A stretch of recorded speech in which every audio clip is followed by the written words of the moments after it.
반갑습니다. 주일 사부 예배 오신 여러분, 주님의 이름 환영합니다. 우리 함께 주님을 찬양하고 주님을 예배하는 귀한 시간 되기 원합니다.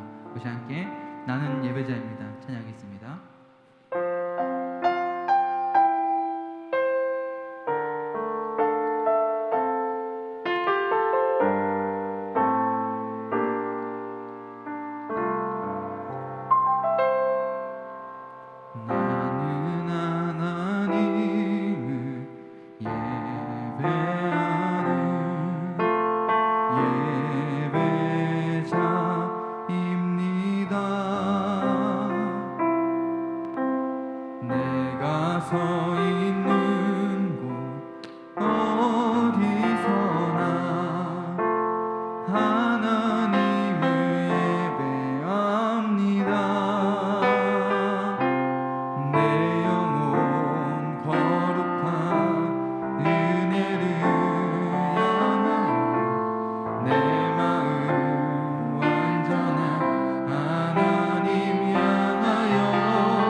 주시네.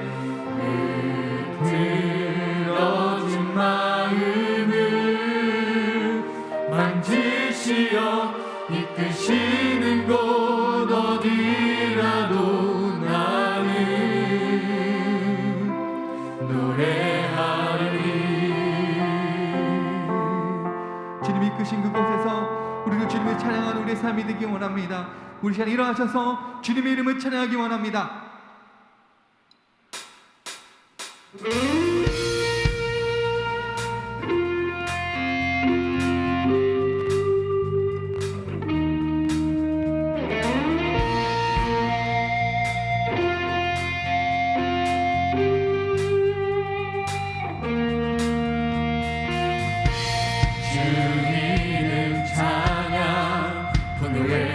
강물 흐르는 부요한 땅에 살 때에 주님 찬양해.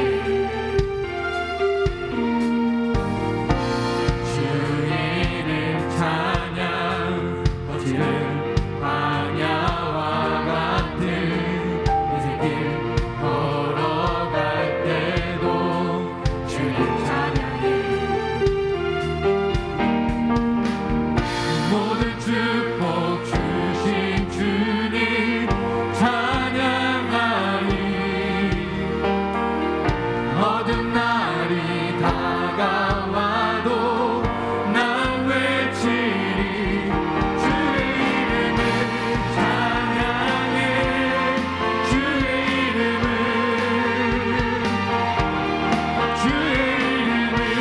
찬양해. 영화로운 주 이름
하나님을 시간의 기쁨으로 찬양하는 시간 되기 원합니다.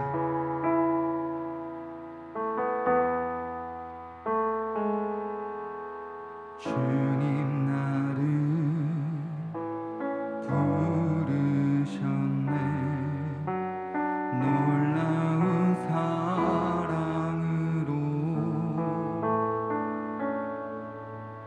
온유하고 겸손하신 주님, 그 안에서 나 심을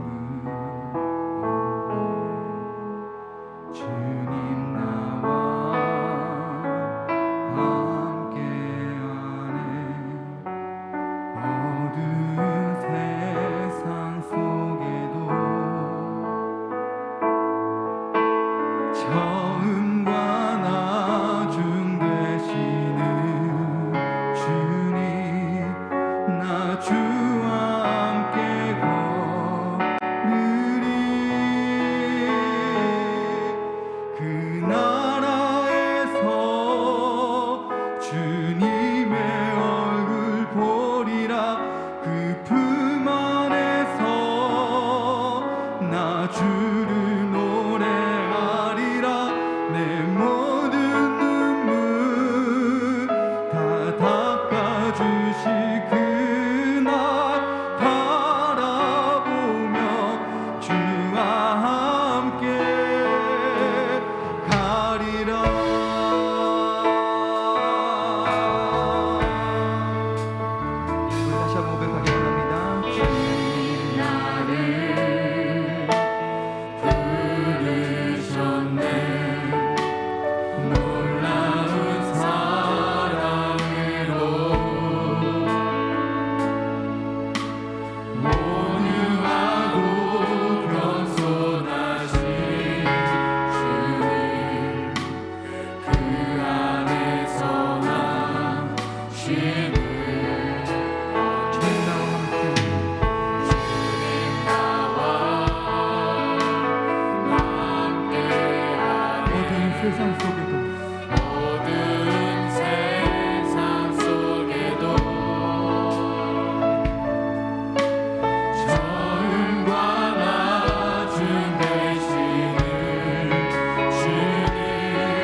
어린 양을 다 나는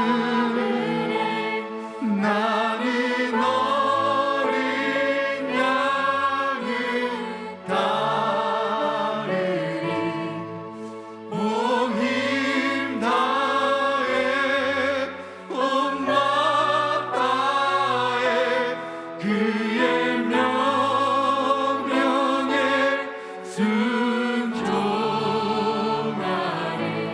나는 어린 양을 따르리. 아멘.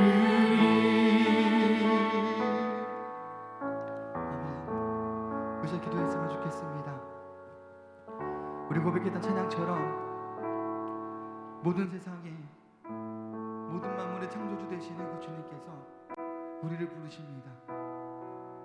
그렇다면 우리는 어떻게 응답해야 될까요?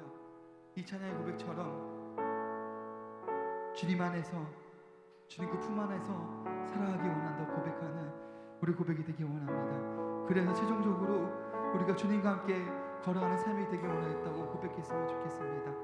일주일과 삶 속에서 주님과 동행하지 우리의 삶을 다시 한번 돌아보면서 아버지, 내가 주님과 동행하지 않은 우리의 삶을, 나의 삶을 다시 한번 바로잡기 원합니다. 그래서 주님만을 따르는 주님의 그리스도인이 되기 원합니다. 그래서 우리 온 마음 다해, 온 힘을 다해, 온 정성을 다해, 온 마음을 다해서 주님을 찬양하고 주님 예배하는 자가 되기 원하겠다고 우리 시간에 기도하면서 우리 아버지 부르시면서 함께 통성으로 기도하기 원합니다. 아버지 주님을 따르기 원합니다. 우리 온 마음 다해, 온 힘을 다해, 온 정성을 다해 주님을 찬양하고 예배하기 원합니다. 우리 삶 속에서 주님의 동행하는 우리 삶들을 다시 한번 돌아보면서 다시 한번 주님과 동행하기 원합니다. 아버지를 붙들어주시고 우리를 함께 해주시고 성령 하나님께서 우리 함께하여 주셔서 동행하여 주셔서 우리 주님만을 붙들고 동행하기 원합니다.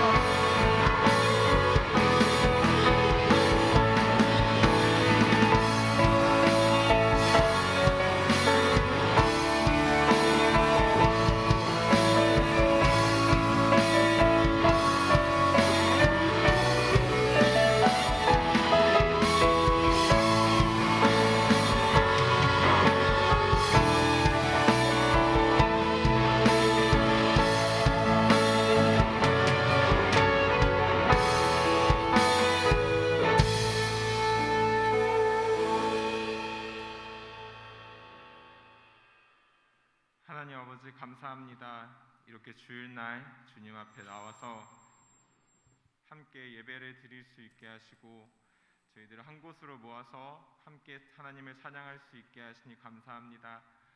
저희들 각자 분주한 마음을 갖고 여러 가지 상황들을 지나서 이곳에 다시 모였습니다. 주님, 이 시간만은 하나님께 온전히 집중하여 저희들의 온 마음을 다하여 하나님을 찬양하고 경배하고 설교를 들으며 하나님에 대해 알아갈 수 있는 시간이 될 수 있도록 저희들의 마음을 인도하여 주시옵소서. 하나님, 세계 곳곳에서 여러 가지 분쟁들이 발생하고 있습니다. 우크라이나 러시아 전쟁과 미얀마 군부 정권의 독재, 그리고 그 외 여러 군데에서 나타나는 여러 재해들, 그 가운데 고통받는 자들이 더 좋은 상황에 처할 수 있도록 그들을 위해 노력할 수 있게 하시고, 하나님 그들을 불쌍히 여기셔서 그들이 하루빨리 정상적인 상황에 놓일 수 있도록 인도하여 주시옵소서. 하나님, 저희도 그들을 위해서 노력하고 하나님의 복음을 전파하기 위해 노력할 수 있는 주의 자녀들 될 수 있도록 늘 인도하여 주시옵소서. 하나님, 예배가 끝난 후에 성경 퀴즈가 있습니다.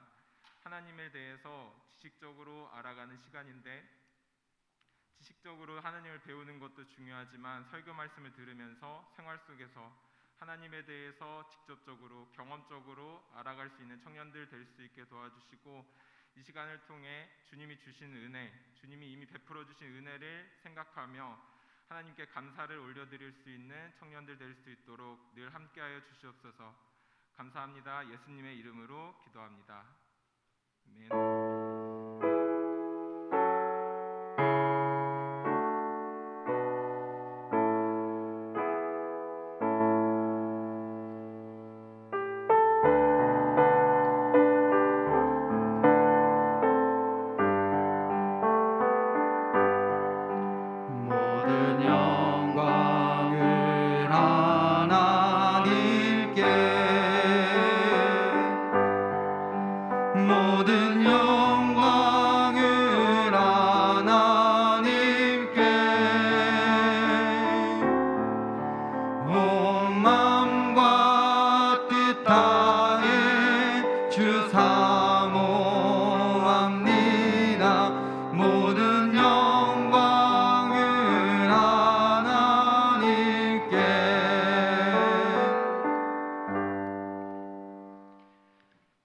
하나님 아버지 감사합니다.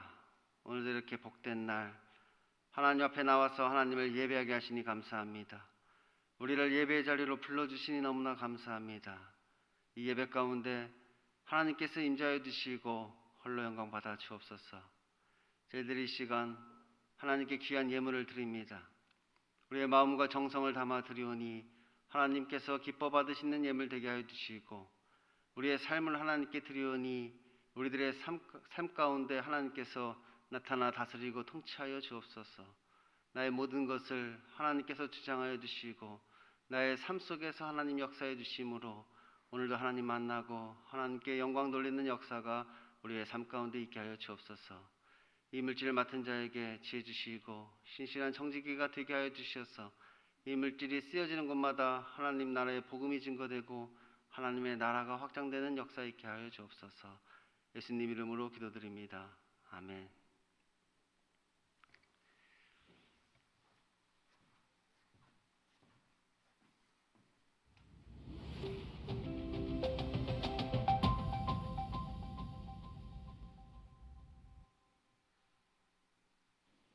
안녕하세요. 5월 다섯째 주 소망 뉴스를 전해드리겠습니다.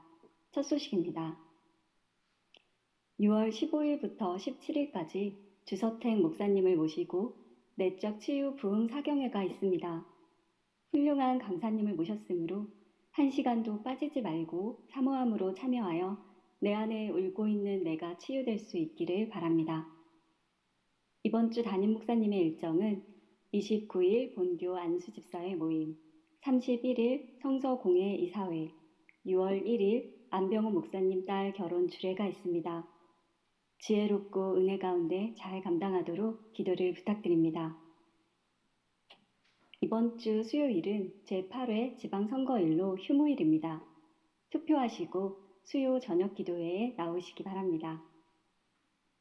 2022년의 주제는 회복 그리고 성장이고 4월에서 6월의 주제는 오직 성령으로 충만하라입니다.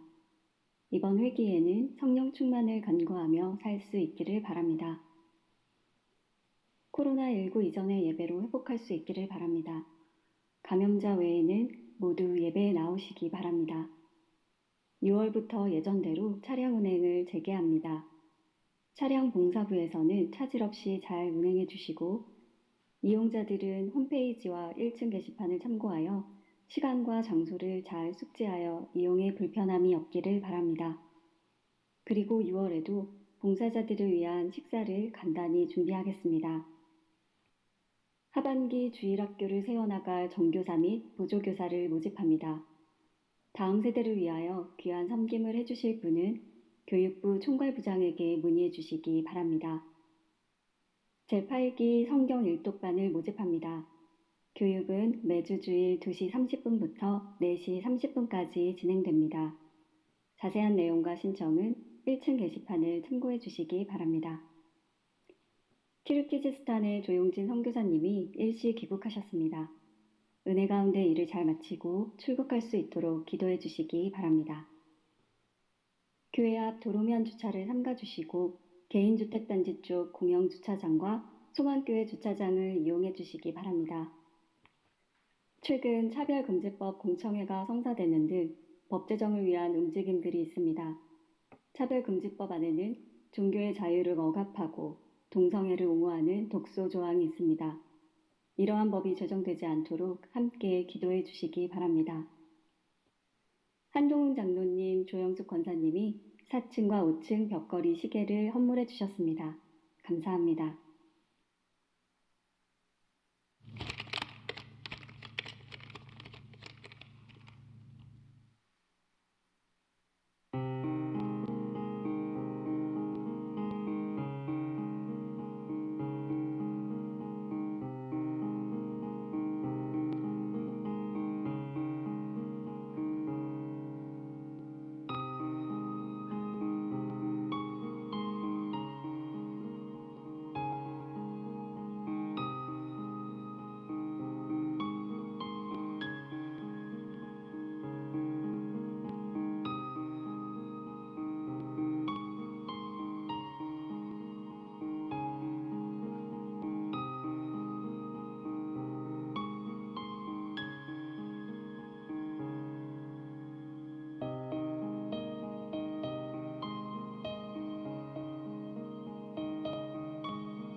오늘도 예배 가운데 큰 은혜 받으시기 바라고 성령님의 은사를 따라 사명 잘 감당하는 한 주간 되시기 바랍니다. 행복한 주일 되세요. 감사합니다. 예, 오늘 성경 퀴즈 대회가 있다고 합니다. 뭐 공부 안 하셨어도 뭐 괜찮습니다. 오늘 가서 이제 남들 하는 거 보면서 공부하시면 되는 거죠, 뭐. 그러니까 공부 안 하셨다고 그냥 돌아가지 마시고 많은 분들이 함께 하셔서 함께 유익한 시간 보내셨으면 좋겠습니다. 같이 말씀 보겠습니다. 오늘 말씀은 사도행전 11장 1절에서 30절까지의 말씀입니다.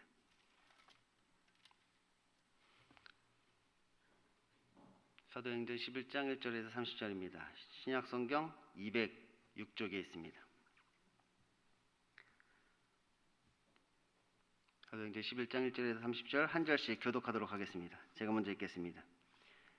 유대에 있는 사도들과 형제들이 이방인들도 하나님의 말씀을 받았다 함을 들었더니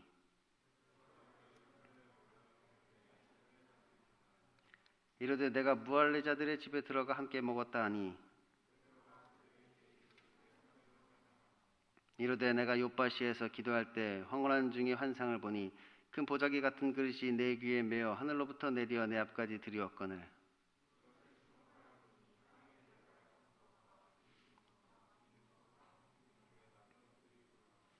또 들으니 소리 있어 내게 이르되 베드로야 일어나 잡아먹으라 하거늘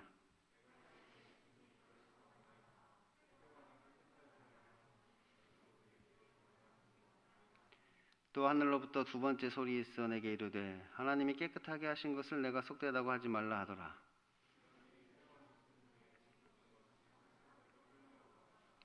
마침 세 사람이 내가 유숙한 집 앞에 서 있으니 가이사랴에서 내게로 보낸 사람들이라.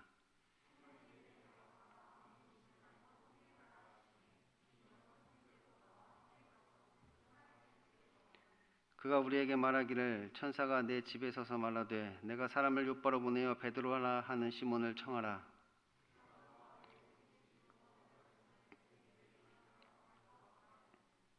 내가 말을 시작할 때 성령이 그들에게 임하시기를 처음 우리에게 하신 것과 같이 하는지라.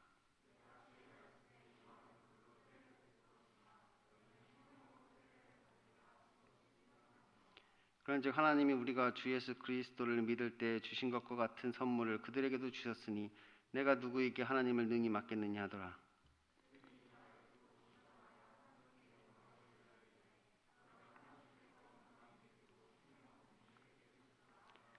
그때 스데반의 일로 일어난 환란으로 말미암아 흩어진 자들이 베니게와 구브로와 안디옥까지 이르러 유대인들에게만 말씀을 전하는데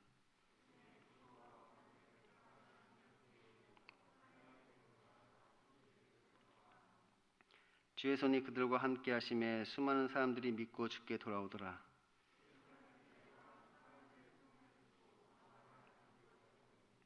그가 이르러 하나님의 은혜를 보고 기뻐하여 모든 사람에게 굳건한 마음으로 주와 함께 머물러 있으라 권하니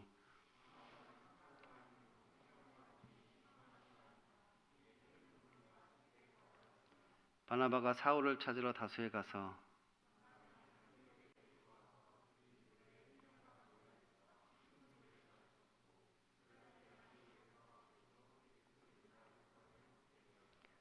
그때 선지자들이 예루살렘에서 안디옥에 이르니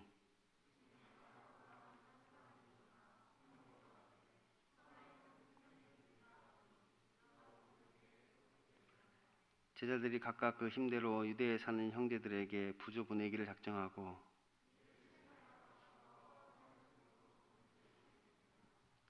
아멘. 오늘도 하나님을 예배하기 위해 이 자리에 나오신 여러분에게 하나님의 은혜와 평강이 넘치기를 소원합니다. 지난 시간에 우리는 우리가 해야 할 일에 대해서 살펴보았습니다. 곧 이 회심과 구원은 오직 그리스도께서 하시는 일인데 그렇다고 뭐 우리가 아무 일도 할 필요가 없다는 말은 아니라고 하였죠. 우리가 해야 할 일이 또 있는 것입니다. 이 회심은 오직 그리스도의 능력입니다. 이 그리스도의 나타나심이라고 하였죠. 이 그리스도께서 나타나셔서 내가 죄인임을 깨닫게 하시는 사건입니다. 그러니까 이것은 어떤 개인적인 권능이나 경건에 의한 것이 아니라고 했죠. 오히려 반대되는 것입니다. 내가 죄인됨을 깨닫는 사건이니까 이것이 우리의 어떤 경건이나 거룩이나 뭐 그런 것에 의해서 되는 것이다 이렇게 이야기할 수 없는 것이죠. 그래서 이것을 깨닫게 되면 내 안에서 마치 혁명과도 같은 일이 벌어진다고 하였습니다. 이 코페르니쿠스의 혁명과도 같은 일이 내 안에서 벌어진단 말이에요. 자기 중심이 하나님 중심으로 이제 바뀌게 되는 것이죠. 그 전까지는 내가 스스로 의인이라 생각하면서 자기 중심적으로 살았는데 이제 완전히 혁명과도 같은 일이 벌어져서 이제 내가 죄인임을 깨닫고 하나님 중심으로 살게 되는 사건이 우리에게 일어나게 되는 것입니다. 그것을 우리가 이제 거듭남이다 이렇게 이야기하기도 하죠. 그러니까 이 회심이라는 것은 결국은 우리가 무언가를 이렇게 결단하는 것이 아니라 발견하는 것입니다. 회심이 뭐냐? 우리가 뭔가를 발견하게 되는 게 회심이란 말이에요. 내 삶 가운데 그리스도를 발견하게 되는 것이고 또한 내가 죄인임을 발견하게 되는 것. 그것이 바로 이 회심인 것입니다. 그런데 그렇다고 이것이 인간의 어떤 행위와 노력을 완전히 배제한다는 뜻은 아니라고 하였습니다. 왜냐하면 하나님께서는 뭐 특별한 경우를 제외하고는 보통은 하나님의 일꾼들을 통해서 역사하시기 때문이지요. 사람을 통해서 일하신단 말이에요. 하나님께서 일하실 때 뭐 직접 일하기도 하시지만 보통은 이제 사람을 통해서 일을 그렇게 행하십니다. 하나님의 사자가 환산 중에 고넬료에게 내 기도와 구제가 하나님 앞에 상달되어 기억되신 바 되었다 이렇게 이야기하는 것이지요. 기도와 구제가 그가 행한 기도와 구제가 헛된 것이 아니란 말이 하나님 앞에 다 상달되고 있는 것입니다. 그래서 하나님께서는 그의 사랑을 통하여서 많은 사람을 또한 구원으로 인도하신다고 하였죠. 그러니까 그가 사람을 구원하는 건 아니지만 그를 통하여 많은 사람들이 구원받게 된단 말이에요. 그의 친척과 그의 친구들이 그를 통하여 그렇게 구원을 받게 되었습니다. 그런데 그 구원 또한 어떤 사람을 통하여 이루어지도록 만든다고 하였습니다. 이 베드로를 통하여서 구원을 이루도록 만드셨단 말이에요. 그러니까 하나님의 사자가 그에게 요빠에 보내서 시몬 베드로를 청하라 이렇게 그 천사가 이야기해 준 것이죠. 그러니까 직접 들려주는 게 아니라 그에게 들으라 이렇게 이야기했단 말이에요. 그가 하나님께서 보내신 자인 것이지요. 그에게 들으라 이렇게 말씀을 하시는 것이에요. 그래서 하나님께서는 어떤 만남과 교제를 통하여서 우리를 구원으로 인도하신다고 하였어요. 어떤 만남과 교제를 통해 우리를 구원으로 인도하신단 말이에요. 그러니까 우리가 지금 하고 있는 어떤 인간관계가 다 하나님께서 우리를 구원하시기 위해 친히 맺어주신 관계인 것이지요. 뭐 가족이든 친구든 직장 동료든 뭐 어떤 길에서 만난 사람이든 누구든지 할 것 없이 우리가 갖고 있는 어떤 인간관계들이 그냥 우연히 일어난 것이 아니라 하나님께서 우리를 구원하시기 위해서 다 붙여주셨단 말이에요. 그들을 통해서 하나님이 역사를 하신다는 것입니다. 그래서 하나님께서는 어떤 사건을 통하여서 우리를 바른 길로 인도하신다고 하였습니다. 그러니까 우리의 어떤 말과 행동 혹은 우리가 행하는 어떤 행위와 노력 그리고 우리 안에 있는 어떤 마음과 생각들이 우리로 하여금 그리스도의 계시를 깨닫도록 만드는 것입니다. 그것을 통하여 그 그리스도의 계시를 우리가 깨닫게 된단 말이에요.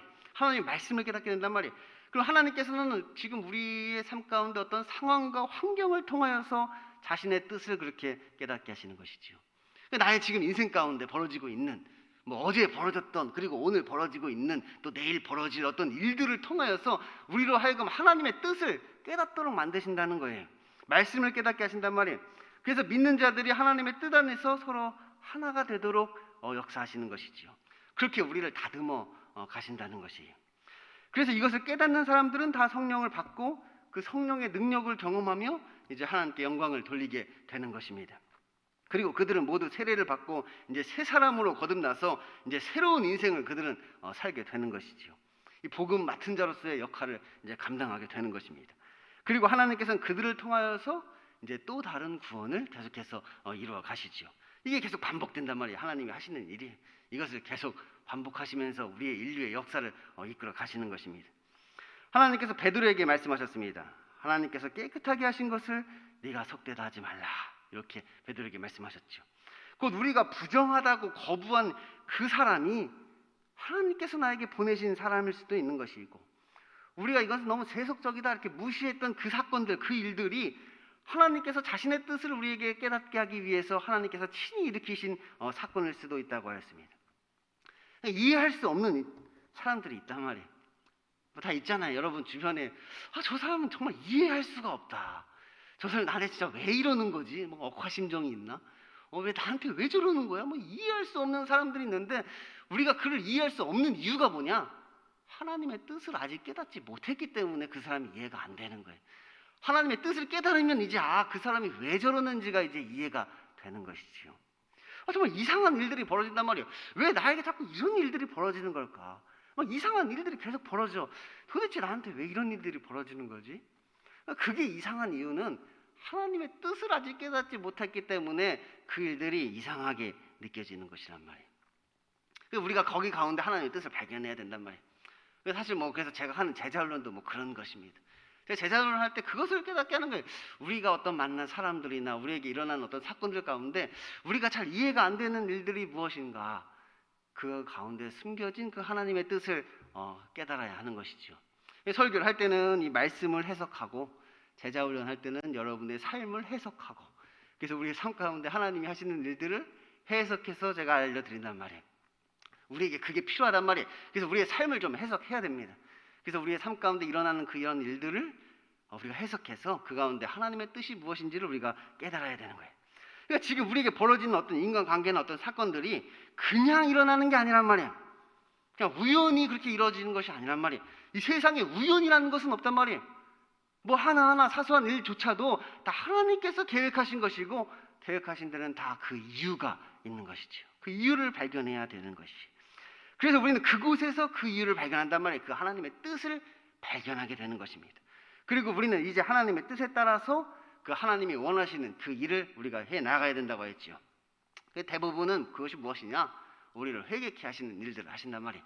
그래서 그런 일들을 통해서 우리가 회개함으로 구원을 경험하게 하셔서 하나님께 감사와 찬양을 돌리게 하는 일들을 하나님께서 해 나가시는 것입니다. 하나님이 하시는 일이죠. 그러므로 이 복음은 무엇이냐?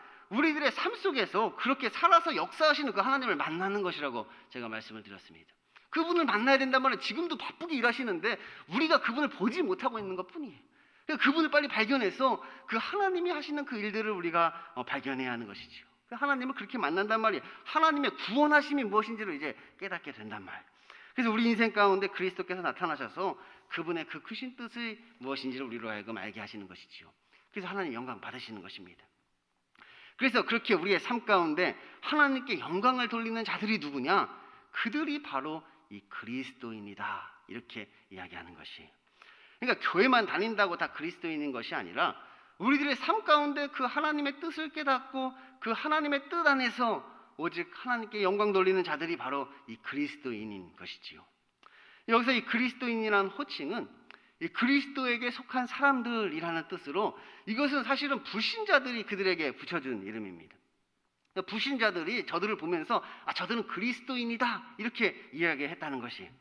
사실 처음에는 어떤 좋은 의미로 쓰인 것이 아니라 오히려 경멸하고 약간 멸시하는 뜻으로 그렇게 부른 것이죠.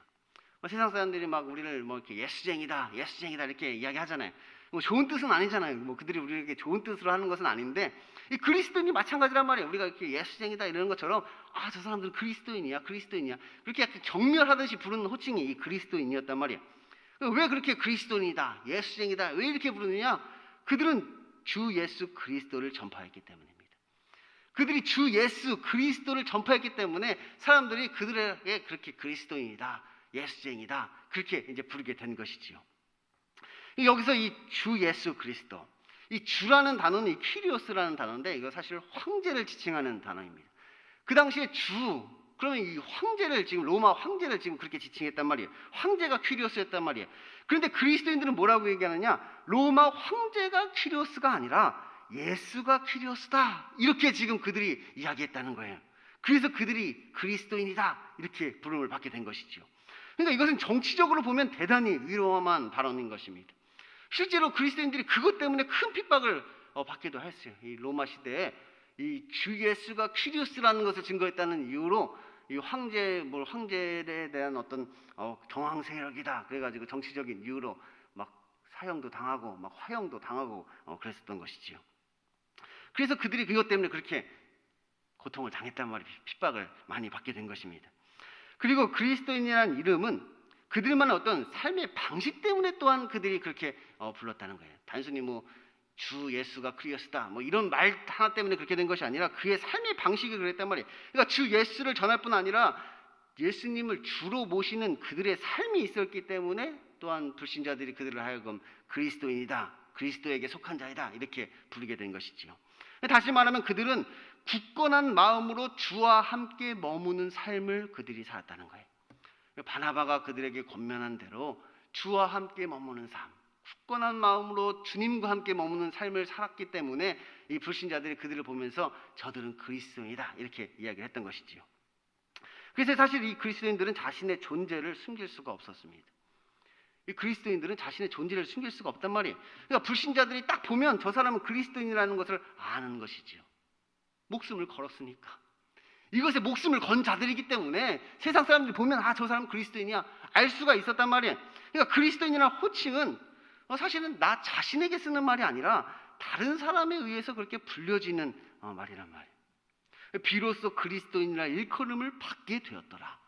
사실 이 그리스도인이라는 말은 내가 나를 가리켜서 나는 그리스도인이야 이렇게 사용하는 단어가 아니었단 말이에요. 이것은 다른 사람들이 나를 가리켜서 저 사람은 그리스도인이야. 그래서 우리가 비로소 그리스도인이라 일컬음 받게 되는 것이지요. 원래 이 그리스도인은 그런 호칭이란 말이에요. 그런데 이상한 것은 이것이 그렇게 경멸과 멸시의 호칭이었고 핍박과 환난을 부르는 호칭이었음에도 불구하고 수많은 사람들이 믿고 주께로 돌아왔다는 것입니다. 곧 큰 무리가 주께 더해진 것이죠. 이러한 위험과 손해를 감수하고서도 사람들이 그 그리스도인이 되었다는 이야기예요. 성경은 그 이유를 이렇게 설명합니다. 주의 손이 그들과 함께 하심에 수많은 사람들이 믿고 주께 돌아오더라.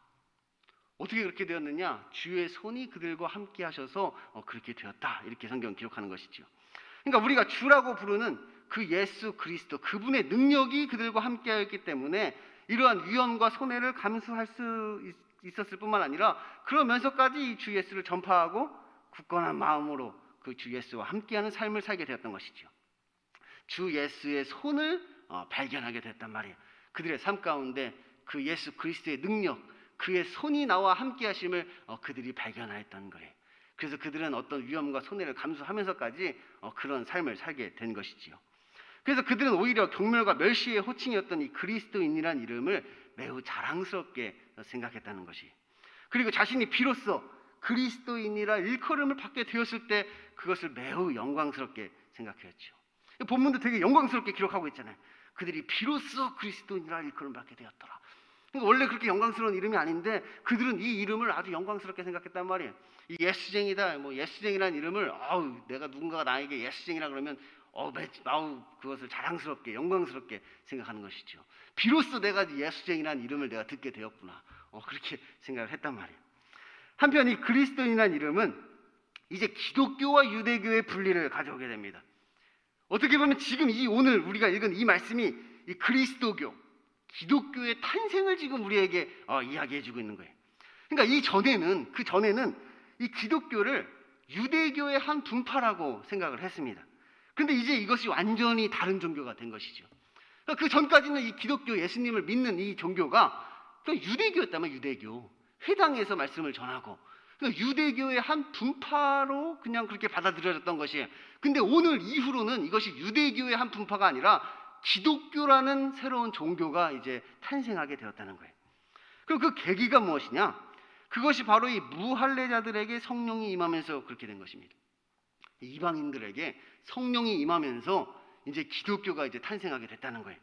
그러니까 이 유대교란 무엇이냐? 이 혈통적인 유대인이거나 아니면 율법에 따라서 할례를 받고 이제 유대교로 개종한 사람들을 이제 유대교인이다, 유대교다 이렇게 이야기했었는데 오늘날 갑자기 무할례자들에게 성령이 임하면서 그들이 이제 하나님께서 그들을 그냥 하나님의 백성으로 인정해 버리신 것이죠. 그러니까 할례를 받지 않았는데 성령이 임해 버렸단 말이에요. 그러니까 성령님을 하나님께서 그냥 보내주셨단 말이에요. 그러니까 하나님이 인정해 버렸어 그들을. 그러니까 이제 그들은 갈등을 하게 됐단 말이에요. 그러면서 이제 기독교라는 것이 새롭게 생겨나게 됐단 말이에요. 그러니까 하나님께서는 그들을 인정하셨는데 이 할례자들이 그것을 인정하지 못했던 것입니다. 하나님께서는 그들을 하나님의 백성으로 성령을 부어주셨는데 이제 할례 받은 사람들이 그것을 받아들이지를 못했던 거예요. 왜냐하면 유대교는 무엇보다 이 율법이 가장 중요한데 이 무할례자들은 그 율법에서 벗어났기 때문이죠. 이게 유대교란 무엇이냐? 이 혈통과 율법을 중요하게 생각하는 종교였단 말이에요. 그래서 사실 베드로의 말을 듣고 하나님께 영광 돌린 사람들도 있지만 끝까지 이것을 거부했던 사람들도 있습니다. 그들도 많이 있었단 말이에요. 그래서 결국 예수님을 믿는 사람들도 두 파로 나눠지게 됩니다. 그것이 유대교에 남아서 예수님을 믿는 자들과 이제 유대교를 떠나서 기독교로 새롭게 시작하는 자들이 있었던 것이죠. 그 당시의 문제였단 말이에요. 이제 그 당시 결정을 해야 되는 문제였어요. 이제 예수님은 다 믿어. 예수님을 다 보았고 예수님은 다 믿었단 말이에요. 근데 그들은 이제 결정해야 된단 말이에요. 내가 이제 그냥 유대교에 남아서 예수님을 믿을 것인지, 아니면 이 유대교를 떠나서 이제 예수님을 믿을 것인지, 이제 유대교의 한 종파로 남을 것인지, 아니면 기독교의 그리스도인이 될 것인지, 그것을 이제 우리가 어떻게 해야 될 것인가, 이제 그것 정체성을 분명히 해야 된단 말이에요. 남아있거나 유대교에 남아있거나 아니면 새로운 종교로 이동하던가. 그 차이가 뭐냐? 이 구원관의 차이가 있었단 말이에요. 그러니까 할례를 받아야 구원을 얻는 것이냐, 아니면 생명 얻는 회개로 구원을 얻는 것이냐. 뭐 무할례자들도 생명 얻는 회개가 임하면 구원을 얻는 것이다, 이렇게 이야기할 것이냐, 아니라 우리가 여전히 할례를 받아야만 이제 우리가 구원을 받는 것이다, 이렇게 얘기할 것이냐, 그걸 이제 나눠진 것이죠. 그런 의미에서 오늘 본문은 매우 중요합니다. 그런 의미에서 오늘 본문이 매우 중요한 본문이란 말이에요. 그러면 하나님께서 이방인들에게도 생명 얻는 회개를 주셨도다, 이렇게 얘기해요. 그러면 하나님께서 저 무할례자들에게, 이방인에게도 생명 얻는 할례를 주셨구나, 이렇게 고백을 하는 거예요. 다시 말하면 우리가 생명을 얻게 되는 것, 구원을 받게 되는 것이 어떤 율법 준수가 아니라 성령을 통한 회개라는 것을 이야기하고 있는 것이죠. 이게 분기점이란 말이에요. 이제 갈라지는 분기점. 이제 유대교의 종파에 남아있는 예수님이 믿는 사람들과 기독교로 이제 새로운 종교로 이제 발돋움하는 예수님 믿는 사람들의 이 분기점이 뭐냐? 이게 지금 분기점이란 말이에요. 그러니까 유대교에서는 율법을 지키는 것을 통해 구원을 얻기 때문에 율법에 따라 할례 받는 것이 중요하고, 또 율법을 준행함으로 자기 의를 쌓는 것이 중요하고, 뭐 이렇게 생각했는데, 기독교는 이제 더 이상 율법의 행위가 아니라 성령을 통한 회개, 곧 예수 그리스도의 십자가를 믿고 의지하는 것을 중요하게 생각한 것이죠. 자기 십자가를 져야 된다. 그래서 우리의 삶을 돌이켜야 된다. 그래서 우리가 할례는 마음에 받아야 된다. 그런 이야기를 하게 된 것입니다. 그러므로 이 그리스도인들이란 누구냐? 그들은 단순히 예수님을 믿는 사람들이 아니라 오직 회개함으로 자신의 삶 가운데 하나님의 뜻을 깨닫고 그 하나님의 뜻 안에서 하나님께 영광 돌리는 자들이 바로 그리스도인인 것입니다. 그냥 뭐 예수님 믿는다고 다 그리스도인인 것이 아니라 나눠졌단 말이에요. 예수님 믿는 사람들끼리도 나눠졌다고요. 그래서 그리스도인은 누구냐? 오직 회개함으로 나의 삶 가운데 하나님의 뜻을 발견하고 그 뜻에 따라 살아가는 사람들, 그렇게 하나님의 영광을 돌리는 사람들이 그리스도인이란 말이에요. 그러니까 그들에게 있어서 가장 중요한 것은 단순히 율법을 준행하는 것이 아니라 오히려 하나님의 뜻을 깨닫고 그 뜻에 따라 살아가는 것이지요. 그것이 마치 율법에서 좀 어긋나는 것처럼 보인다 할지라도 거기에 순종한단 말이에요. 베드로와 같이 그 말씀, 내가 깨달은 그 말씀에 순종하게 되는 것이지요. 사실 근데 그것이 진짜 율법을 준행하는 것이었단 말이에요. 제가 지난주에 말씀드렸듯이 이것이 율법주의와 복음주의의 차이란 말이에요. 뭘 하냐 안 하느냐의 차이가 아니란 말이에요. 뭐 하냐 안 하냐의 차이가 아니라 어떤 같은 일을 하면서도 하나님의 뜻을 깨닫느냐 못 깨닫느냐의 차이가 있단 말이에요.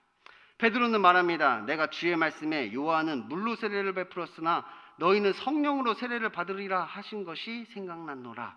그런즉 하나님이 우리가 주 예수 그리스도를 믿을 때 주신 것과 같은 선물을 그들에게도 주셨으니 내가 누구에게 하나님을 능히 맡겠느냐. 제가 전에 말씀드렸듯이 물 세례는, 요한의 물 세례는 율법을 이야기하는 것이라고 했죠. 그리고 성령 세례는 복음을 이야기하는 것입니다. 하나님은 율법 안에 가둘 수 없단 말이에요. 오히려 하나님께서 그 율법의 참된 의미를 우리에게 이제 깨닫게 해주시는 것이죠. 요한의 물 세례만 되는 것이 아니라 이제 복음으로 이제 하는데, 그 복음은 무엇이냐? 하나님의 뜻을 깨닫게 되는 거예요. 그 율법의 참된 의미를 또한 깨닫게 되는 것이죠. 그리고 하나님께서는 그렇게 하나님의 뜻을 깨달은 자들에게 하나님의 능력으로 함께 하시는 것이고, 또한 그들을 통하여서 또한 그 하나님의 뜻을 이루어 가시는 것입니다. 그래서 제가 처음에 이 기독교란 무엇인가 라는 주제를 가지고 이 사도행전 강해를 시작하면서 이 교회 안에 유대교인들도 많고 교회 안에 천주교인들도 많고 심지어는 교회 안에 뭐 이슬람 교인들도 있고 불교 신자들도 많다고 제가 말씀을 드렸는데, 오늘이 바로 그 말씀이란 말이에요. 진짜 교회 안에 이 유대교 신자들이 참 많습니다. 이 교회 안에 유대교인들이 많단 말이에요. 그러니까 교회에서 예배는 드리는데 그 신앙이 유대교하고 비슷한 것이지요. 예배는 드린단 말이에요. 뭐 잡입을 했다는 게 아니라 교회에서 다 예배를 드리고 있는데 내가 가진 그 신앙이 유대교하고 아주 비슷한 사람들이 많이 있단 말이에요. 그래서 저는 그들을 그리스도인이 아니라 그냥 교회 다니는 유대교인이라고 저는 그렇게 부르는 거예요. 그들은 그리스도인이 아니라 그냥 교회 다니는 유대교인이다. 그 신앙이 유대교와 가깝기 때문이지요. 그럼 그 유대교의 신앙이라는 것은 무엇이냐? 유대교에서 믿고 있는 그 신앙이 무엇이냐? 이런 것이에요. 잘 들어보세요. 일단 할례를 받으면 하나님의 백성이 됩니다. 그 다음 율법을 잘 지키면 잘 지킬수록 하늘의 상급이 쌓이고 이 땅에서도 축복을 받게 된다라고 생각하는 것이 이제 유대교이지요. 이게 유대교의 신앙이란 말이에요. 할례를 받으면 하나님의 백성이 되고 그 다음에 율법을 잘 지키면 하늘의 상급이 쌓이고 이 땅에서도 복을 받고 그런 신앙을 가지고 이제 살아가는 거예요. 그래서 율법에 따라서 할례를 받으면 어느 정도 구원이 보장되는 거죠. 할례만 받으면 어느 정도 구원은 보장이 되는 거예요. 할례가 구원의 표징이기 때문에 그런 거죠. 표징이 나에게 있어. 그리고 큰 사고만 안 치면 이제 천국은 무난히 가는 거예요. 뭐 우상 숭배라든지 뭐 다른 신을 섬긴다든지 뭐 큰 사고만 안 치면 그냥 무난히 천국까지는 갈 수 있다고 믿는 것입니다. 뭐 상급은 뭐 둘째 문제죠. 그게 유대교의 신앙이란 말이에요. 그러니까 생각해 볼수록 오늘날 그리스도인들의 모습이랑 참 비슷하단 말이에요. 지금 우리들의 신앙하고 비슷하단 말이에요. 일단 세례만 받으면 하나님의 자녀가 되고 그 다음에 뭐 하나님의 일을 뭐 열심히 하면 열심히 할수록 뭐 하늘의 상급이 쌓이고 이 땅에서도 축복을 받는다고 그렇게 생각하잖아요. 일단 교회에 등록해서 세례만 받으면 일단 우리가 그리스도인 하나님의 자녀가 되었고 이제 그 다음 문제는 뭐 둘째 문제야. 그 다음에 뭐 상급이 쌓이든 뭐 내가 이 땅에 복을 받든 그건 뭐 내가 열심히 하느냐 안 하느냐에 따라 문제지만 그냥 특별히 사고만 안 치면 천국 간다고 우리가 그렇게 생각을 한단 말이에요. 그래서 그들이 중요하게 생각하는 게 뭐냐? 일단 교인이 되기 위한 기본 자격을 갖추는 것이 중요하죠. 우리가 와서 뭘 중요하게 생각하느냐? 일단 교인이 되기 위한 기본 자격을 갖춰야 된단 말이에요. 이 세례 받기 위한 조건이 있단 말이에요. 이제 세례를 받아야 되니까 그 세례 받기 위한 조건을 이제 충족시키는 것을 이제 우리가 노력하는 거란 말이에요. 세례 교육도 받아야 되고 주일 성수 잘해야 되고 뭐 11조 생활 잘해야 되고 그래야 세례 주니까 이제 그 세례 조건을 만족시키는 일을 한단 말이에요. 그리고 그 다음은 뭐 좀 옵션이란 말이에요. 세례 받은 다음은 옵션이에요. 뭐 전도, 구제, 헌신, 봉사 이런 건 이제 옵션이 되어버린단 말이에요. 그러니 그들이 생각하는 전도는 뭐냐? 그냥 사람들을 교회에 데리고 와서 세례 받도록 만드는 게 그들이 생각하는 전도란 말이에요. 그냥 사람들 무조건 데려와서 그냥 세례만 받게 만들면 된다고 생각한단 말이에요. 회개는 없단 말이에요. 회개가 없단 말이에요. 사람을 데리고 왔는데 그들의 삶 가운데 회개가 없단 말이에요. 생명을 얻는 회개를 받아야 되는데 생명 얻는 회개는 없었는데 그냥 세례만 받았는데 그들은 어느 순간 그리스도인이 되어져 버렸단 말이에요. 회개가 없었는데 이 분기점인데 이게 분기점인데 회개 없이 그리스도인을 양성해내고 있었단 말이에요. 마치 유대교의 한 종파로 남아있던 사람들처럼 그냥 이방인들에게 세례를만 받기 위해서 그냥 온갖 노력을 다하는 것이죠. 할례가 그냥 세례로 바뀐 것뿐이지 그 구원관이 유대교와 아주 비슷하단 말이에요. 그런데 사도 바울이 복음을 전할 때 그의 가장 큰 대적이 누구였느냐? 바로 그 유대교의 한 종파로 남아있던 그 사람들이었습니다. 사도 바울이 복음을 전할 때마다 그들이 쫓아와서 방해를 했단 말이에요. 바나바와 사울이 교회에서 무리를 가르치며 그리스도인이 되도록 복음을 증거할 때 그런 사도 바울을 비방하고 그렇게 그리스도인이 되려는 사람들을 미혹하여서 멸망으로 끌고 갔던 사람들이 누구냐? 그 교회 다니는 유대교인이었단 말이에요. 교회 다니는 유대교인, 유대교의 한 종파란 말이에요. 그들은 그리스도교인이 아니란 말이에요. 그들은 기독교가 아니란 말이에요. 유대교의 한 종파인 것이지요. 이 그리스도인이라는 이름은 교회에서 세례를 받았다고 해서 주어지는 호칭이 아닙니다. 그건 그냥 세례교인이란 말이에요. 교회에 등록하면 등록교인, 세례 받으면 세례교인. 교회에 뭐 등록하거나 세례를 받았다고 그리스도인이 되는 것은 아니란 말이에요. 이 그리스도인은 예수님을 주로 섬기는 사람들이 자신의 삶 속에서 그것을 드러내어서 예수님 믿지 않는 사람들이 그렇게 그들로 하여금 그렇게 불려지는 호칭이 그리스도인이란 말이에요. 굳건한 마음으로 예수님과 함께 머무는 그 삶을 통하여서 그 불신자들이 우리로 하여금 저들은 그리스도인이다 그렇게 불려지게 되는 것이지요. 그러니까 이 호칭은 예수 그리스도가 아닌 다른 것을 주로 섬기는 사람들은 절대로 들을 수 없는 이름이란 말이에요. 뭐 사람이나 돈이나 명예나 권력이나 다른 것이 나의 주인이 되어 있다면 절대로 우리의 삶 가운데 이러한 호칭을 들을 수가 없단 말이에요. 아무도 나에게 그리스도인이라 말해주지 않는단 말이에요. 뭐 자기 스스로는 그렇게 부를 수 있습니다. 내가 그리스도인이다. 뭐 자기 스스로는 그렇게 말할지 모르지만 뭐 사람들도 인정하지 않고 하나님도 그를 인정하지 않는 것이죠. 이 그리스도인은 자신의 존재를 숨길 수가 없습니다. 그리스도인은 자신의 존재를 숨길 수가 없단 말이에요. 그러니까 누가 봐도 저 사람은 그리스도인이다 이렇게 이야기하는 것이죠. 목숨을 걸었으니까. 거기 목숨을 걸었으니까 누가 봐도 저는 그리스도인이다 이렇게 얘기한단 말이에요. 그러므로 아무리 세상 사람들이 우리에게 뭐 개독교니 뭐 예수쟁이니 뭐 비하고 조롱하여도 내가 바로 그 그리스도인임을 여러분이 알게 해야 하는 것이에요. 뭐 나 때문에 뭐 개독교라는 소리를 들으라는 말이 아니라 내가 그리스도인이라는 사실을 더 세상 사람들로 하여금 알도록 해야 된단 말이에요. 그래서 오히려 기독교를 개독교라고 비난하는 지금 이 시대에 우리들의 삶을 통하여서 이 진짜 그리스도인이 무엇인지, 진짜 기독교가 무엇인지를 보여줘야 하는 것이 곧 우리의 삶 가운데 그리스도의 능력이 함께하여서 오직 주 예수를 전파하고 굳건한 마음으로 주 예수와 함께 머무는 그 삶을 우리가 살아야 하는 것이지요. 우리의 삶 가운데 그 그리스도의 능력을 나타내는 삶을 살아야 된단 말이에요. 어떠한 위험과 손해를 감수하더라도 그러한 삶을 우리가 살게 되는 것입니다. 그래서 우리는 자기를 부인하고 자기 십자가를 짓는 그 그리스도인으로서의 그 삶을 자랑스러워한단 말이에요. 그리고 비로소 우리가 그리스도인이라 일컬음 받게 되었을 때 이제 하나님께서 영광 받게 되는 것이지요. 왜냐하면 그 그리스도인들이 바로 이 회개를 통한 구원이 어떤 것인지를 보여주는 자들이기 때문에 그래요. 이 그리스도인들은 이 생명 얻는 회개가 어떤 것인지를 세상 사람들로 하여금 알게 하는 자들이란 말이에요. 이 생명 얻는 회개를 통한 구원을 알게 한단 말이에요. 곧 이제 우리가 그리스도의 십자가를 믿고 의지함으로 우리의 삶을 돌이키는 것을 통하여서 하나님의 영광을 나타낸단 말이에요. 그것이 하나님의 뜻인 것입니다. 그러므로 오늘날 기독교가 개독교라고 비난받고 있는데 사실 그 개독교는 기독교가 아니라 교회 속의 다른 종교란 말이에요. 이기적이고 부도덕하고 배타주의고 그리고 뭐 선민의식이 가득한 그런 종교는 기독교가 아니란 말이에요. 진짜 기독교는 그럴 수가 없단 말이에요. 조금은 억울한 면도 있습니다. 사실 그건 기독교가 아니에요. 그럼 여러분은 누구입니까? 여러분의 종교는 무엇입니까? 세상 사람들은 여러분을 무엇이라 부르고 있습니까? 세상 사람들이 여러분의 삶을 보면서 개독교라고 이야기한다면 그들에게 솔직하게 얘기해 주세요. 나는 사실 기독교가 아니라고. 나는 교회에 다니는 그냥 유대교인일 뿐이지 내가 사실 그리스도인은 아니라고.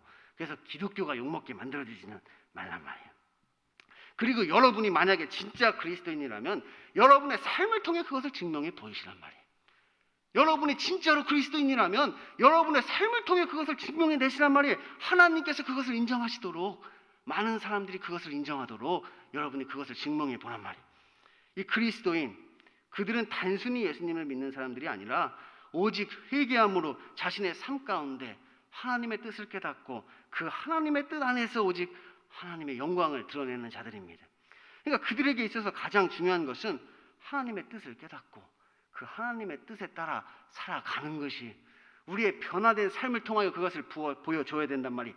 생명 얻는 회개가 무엇인지를 여러분들이 보여줘야 되는 것입니다. 그런 이곳에 모인 우리들의 삶 가운데도 이러한 역사가 있게 되기를 소원합니다. 기도하겠습니다. 하나님 아버지 감사합니다. 우리에게 생명 얻는 회개가 있게 하시옵소서.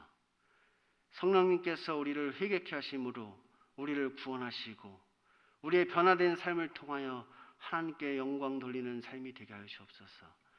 그래서 저 세상 사람들이 우리의 모습을 보고 저가 그리스도인이다. 저가 진짜 그리스도인이다. 우리에게 이야기할 수 있도록 우리의 삶을 이끌어가 주옵소서. 우리의 삶을 변화시켜 주시고 하나님께서 우리의 삶을 주장하여 주옵소서. 예수님 이름으로 기도드립니다. 아멘. 예가 기도하심으로 예배를 모두 마치겠습니다. 하늘에 계신 우리 아버지, 아버지의 이름을 거룩하게 하시며 아버지의 나라가 오게 하시며 아버지의 뜻이 하늘에서와 같이 땅에서도 이루어지게 하소서. 오늘 우리에게 일용할 양식을 주시고 우리가 우리에게 잘못한 사람을 용서해 준 것 같이 우리 죄를 용서해 주시고 우리를 시험에 빠지지 않게 하시고 악에서 구하소서. 나라와 권능과 영광이 영원히 아버지의 것입니다. 아멘.